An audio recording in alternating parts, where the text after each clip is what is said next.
Lorenzo from Today's Tech, and this is Galaxy Tab S8 Ultra, and as you can see, it is absolutely massive. I mean, it's almost comically large compared to other tablets. And this is the first time that Samsung has released an Ultra tablet.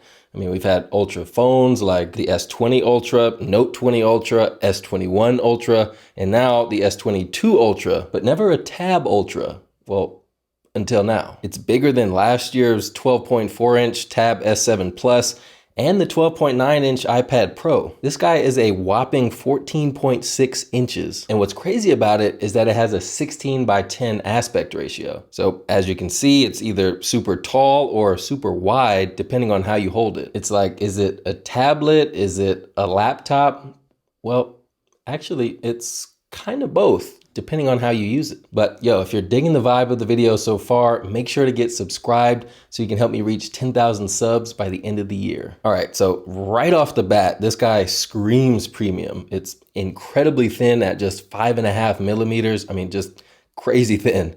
The bezels are super thin as well, but apparently just not quite thin enough to avoid having a notch, which is kind of funny coming from Samsung, but hey, at least it's minimal and your eyes get used to it almost immediately. I feel like Samsung just wanted to draw attention to the fact that it's got 2 cameras on the front, which we'll get to in a minute. But without the keyboard cover, it surprisingly feels pretty lightweight. It could totally be a one-handed device if you're watching content in landscape or scrolling Twitter in vertical. It's not as awkward as you think. And I'm sure a lot of you are thinking like, yo, this aspect ratio is ridiculous. It's way too wide. But I actually think it's a great aspect ratio. See, when you're full screening content on YouTube, barely any video gets cut off. And then when you're reading anything, you can turn it vertically and fit a ton of information on the screen at once, which equates to less scrolling. Now, it is still rocking aluminum, but at least it's Samsung's newer Armor aluminum, so it should stand up a little bit better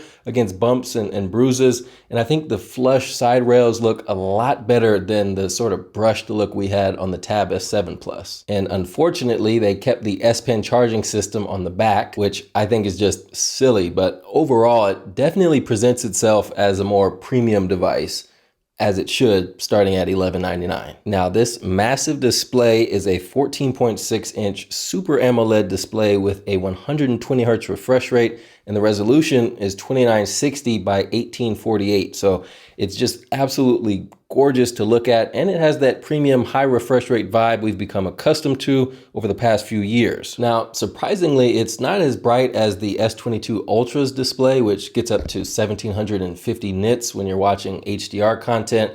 Samsung didn't even mention the brightness of this display, but even still, I gotta say, I find it to be plenty bright with basic day-to-day usage like scrolling Twitter or checking Android Police, and then it definitely cranks up the brightness with HDR content. So no complaints for me in that regard. It looks absolutely phenomenal watching content on such a large handheld device. I mean, it's contrasty, it's vibrant, and of course, it's just massive. Now, I was kind of expecting it to have that new vision booster feature that they just introduced with the S22 Ultra that increases the display brightness based on what's on the screen. But realistically, I'm sure folks are not taking their tablets outside as much as their smartphones. But even still, I mean, I was kind of expecting to have the best of the best features on this $1,200 Ultra tablet. But hey, because this guy has a 16:10 aspect ratio as opposed to, say, the 10:7 aspect ratio of the iPad Pro, it's almost perfect for a lot of content that's shot in 16:9. So on YouTube, for example, you'll see that the black bars on the top and bottom are tiny.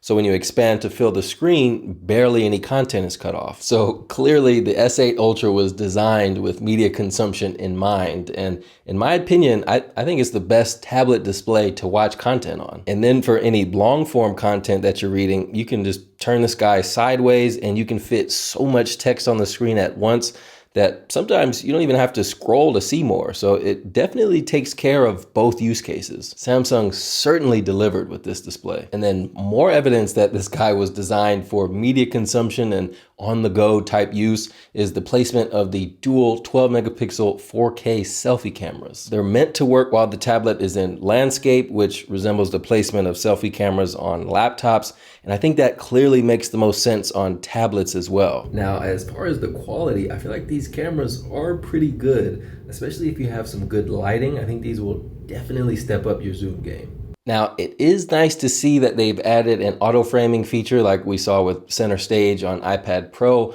However, it is a little bit too slow and a little too rigid for my liking. Let me explain. So once it's established that you've moved, it takes a second to move over and then another second to zoom in. So I think with some software updates, they could smooth it out a bit, but I wouldn't take that to the bank. And auto framing only works with 1080p, which I guess really isn't a big deal because I don't think any video conferencing apps actually broadcast in 4K. Now, I'm not even gonna spend time talking about the rear cameras because who the heck is using tablet cameras for anything other than scanning a document or something? But in case you're wondering, they're there and they work well. There's a wide and an ultra wide.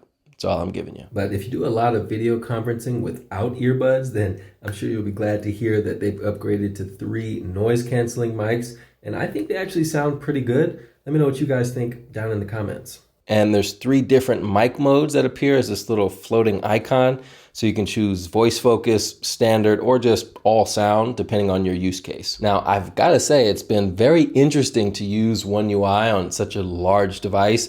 Certainly the largest device out right now that runs OneUI, and it's actually a really good experience. You can swipe down from anywhere across the top of the display to access the quick toggles and notifications, and it doesn't awkwardly take up the whole screen or anything. You still get the edge panel where you can create app pairs or folders, and you can pin it to the side of the screen for easy access wherever you are in the UI, which is pretty sick. A few years back, I actually moved all my apps and folders over to the edge panel to kind of clean up my home screen. So yeah, I'm a big fan of the edge panel. And then with the help of Good Lock, you can have up to 12 apps in the favorites bar, which kind of acts like an app dock on your home screen. And you can have a ton of apps open at once as floating windows that you can resize, minimize, move around, split screen. Yeah, OneUI takes full advantage of this display. And I don't have any complaints with regard to the apps that I use being specifically optimized for this display. I mean, most of them are just blown up versions of how the app looks on a smartphone, but I feel like they're already optimized to work on multiple display sizes. And unlike the iPad, Instagram works beautifully, as it should. And then on top of that, there's Dex, which is Samsung's built-in PC experience that turns this guy into a pretty legit laptop. You have your home screen icons that you set up separately from your main home screen. You see all of your recent apps in the bottom toolbar. You get your quick toggles and your notification shade, and you can open a ton of apps simultaneously. Now, of course, not all apps work ideally in this format, but I feel like just the mere fact that this software exists and comes built in is pretty sick. And it really becomes even more useful when you combine it with the keyboard cover that Samsung offers that connects magnetically and acts as a stand as well. It's backlit this year with 3 levels of brightness. The key travel is pretty nice. It feels low key, emphasis on low key, but I would say it's comparable to a MacBook keyboard, but where it falls short is the trackpad. It's a good size, it's clicky, but when you use it for what it was made for, that's when the experience wanes a bit. So when you try to move it precisely, you can see the cursor just kind of jumps to where you're moving to. It no longer moves in a fluid fashion. It certainly wasn't like this on the Tab S7 Plus, so I think it could get improved with a software update, but I've yet to see one. Samsung is charging $350 for this guy, which is the same price as Apple's floating Magic Keyboard for the iPad Pro. Now, the keyboard cover comes with another portion that covers the back and sort of houses the S Pen, which for some silly reason still charges magnetically on the back of this guy instead of on top, even though you can store it on top when you're not actively using it. Okay, it's very stiff, so it works at several angles, but it's so wide that you kind of have to adjust it with 2 hands to make sure the whole thing bends instead of just one side. But a huge advantage of Samsung tablets is the S Pen, which thankfully comes in the box as opposed to being sold separately like the Apple Pencil. And it's even more responsive this year with just 2.8 millisecond latency, so it feels almost as real as writing on paper. And I actually prefer the replaceable soft rubber tip as opposed to the Apple Pencil's hard plastic tip. Writing with it just feels incredibly smooth and realistic.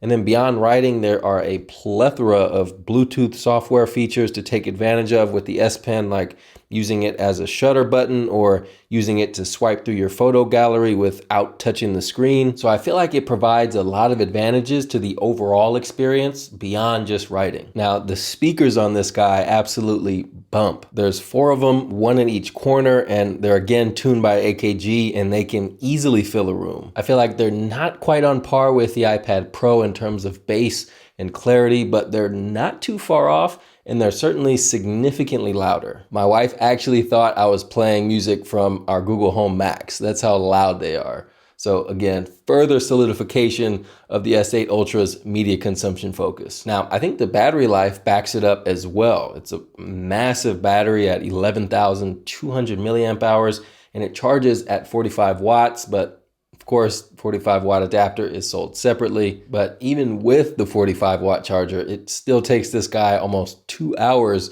to charge fully. But what can you expect from a device this big? It certainly lasts me all day on a full charge. I'm getting about 8 to 10 hours of screen on time with quote unquote heavy usage, and it still has some juice left by the end of the day. But all in all, I feel like you get the best of both worlds when it comes to work and play with the S8 Ultra. It's got a massive display that's optimized for media consumption and note-taking or drawing with the 16:10 aspect ratio.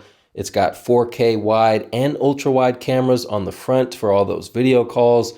It's got an S Pen included in the box. It's got DeX. I mean, this guy is truly multifunctional. And you can take it a step further with the optional keyboard cover. So, is it a tablet? Is it a laptop? I think it's safe to say that it's both. Do I recommend it? Psh, all day if you have a use case for a 14.6-inch tablet, laptop, hybrid thing. And I think the overall experience will get better and better as we start to see more apps become available on Android. For example, like LumaFusion, which is a really solid video editor that's coming to Samsung's Galaxy Store. So yeah, a very, very solid offering from Samsung with a $1,200 price tag that I would describe as digestible for all that you get. Let me know if you guys picked one up down in the comment section, and let me know what you think of this guy. And with that, thanks for supporting the channel by sticking around to the end. Always appreciated. Make sure to get subscribed and turn on notifications so you don't miss any uploads. And check me out on Instagram at Tech with Lando. Alrighty guys, thanks for watching. Peace and love.